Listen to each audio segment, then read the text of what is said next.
G'day, welcome back to Larrigan, Japan. Now I'm sorry if my voice sounds a little bit funny. I'm just getting over the flu. I've had the flu for the last few days, so I'm just about over it, but my voice is still a little bit funny. So today I thought we'd have a talk about crime in Japan. So Japan is still probably one of the safest countries in the world. It's still very safe. There's a lot of major crimes like murders and that sort of thing, very few, not a lot of it. But the number of thefts, people stealing stuff, is starting to increase. Now, I've had the police around here a few times around my house telling me to make sure I lock up properly. He told us with these windows, so with the windows here, we've got a latch up here, and it's got another little switch, so you knock it so it can't go down, because what people are doing, they're banging on the window so it falls down so they can open up. And they also said down here there's a little thing on the window too. You can push it and it comes out, so then the door won't slide, it will sort of locks them, so they can't open the doors. Now he said make sure all the doors and windows are locked, don't leave anything open, because there has been a few break-ins around the area where before unheard of. You know, you could leave the front door open, the back door open, no problem, and you never worried about, really hardly ever worried about locking the place. Before we used to leave the keys in the cars all the time. The keys were in the ignition, you could just jump in the car and off you go. But now they're all locked up. With smart keys, you have to lock them anyway, otherwise you'll run the battery out. The battery will go flat. But yeah, it's a little bit different now. You have to be a bit careful. Now, I got to be careful how I word this. It's not like I'm trying to be racist or anything like that. I'm just going on what the policeman told me. He said it seems to be that most of the people who are doing this sort of thing are from some of the Asian countries. So that's what I was told. Now, I think maybe some of these countries have some different ideas on what is okay and what's not okay. Now, my mother-in-law, she's told me too, a few times she's had vegetables go missing from in here at the greenhouse, because she'll harvest stuff. She'll harvest like onions and potatoes and carrots and different things. She'll harvest quite a lot of them, and she'll put them in the greenhouse here, and then she'll come up the next morning and there's some missing. So people who come in here at night time, because it's never locked, you can just sort of wander in. People come in and 5 finger discount, help themselves to them. So this sort of thing happens where this never used to really happen. And so she's not real sure what's happened, but I'm pretty sure it's not Japanese doing it, because they sort of wouldn't do it. And people around this area, so we are getting a lot of people from other countries. Well, I'm from another country too, so it's not just, but and maybe they walk past and they see these veggies and they think, oh, okay, tonight we'll come and grab a few. It saves them by, and they can save a bit more money to send back home. So I'm not really sure what's happening, but it is a big thing. A lot of people are losing vegetables. It's not that uncommon. So they come in and do a bit of a raid at night or early in the morning, and they can save a little bit of money. And now another thing too, like I know a professional bonsai place. I've been there a few times, and last time I was there, he asked me, please don't do any filming outside, because he doesn't want his bonsai showing.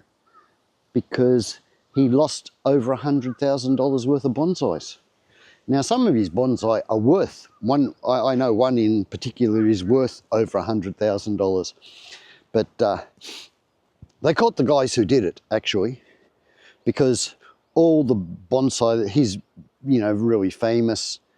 He works on the emperor's bonsai. He goes over to Tokyo and works on his bonsai. So he's very famous. He's got a good reputation. So a lot of his bonsai have been in books and well photographed. So it was quite easy to pick them up when they were trying to sell them. Now, the ringleader, he was Chinese. And then he had hired these Vietnamese students. So they were going to a language school and that. So they didn't have any money. So that he would tell them what he wanted done, and then they would go at night. They would jump on the fence of the bonsai place. They stole a lot of the bonsai. They did it a couple of times, actually. And then he would pay them. So they'd get a bit of money. So this sort of thing. But the police got him, you know, they found them, and then they went around to the place and said, we've got these bonsai, you know. He said, oh, here, I can show you here. In this book here, this is mine, this is mine. So they got a lot of their bonsai back. I think they lost a few, but the majority they got back, which was good. So, you know, he didn't want me to film outside, so that was fair enough. I don't want, you know, but so you get a few bad eggs, and they really do spoil it, you know, for everyone. But this is the thing that's happening. So some people, and like some of these people, they're working in factories. They're not getting paid a lot of money, and probably a lot of the factory jobs are probably only paying $150,000, $170,000 a month. And these guys are staying in dormitories and things like that. So, and they just cook up food and eat it. So a lot of them are doing a bit of thieving, you know, to help cover themselves, you know, which isn't a good thing.